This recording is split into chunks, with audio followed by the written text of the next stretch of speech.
Yes, yes, yes, yes. Una sa lahat, ipakilala ko muna yung mga kasama ko, no?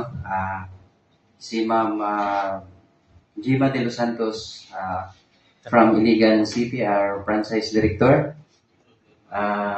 Mr. Edgar Marshall from Zamboanga City, partner namin sa aming negosyo. Si Marciano Ugong from Pantad, partner din namin.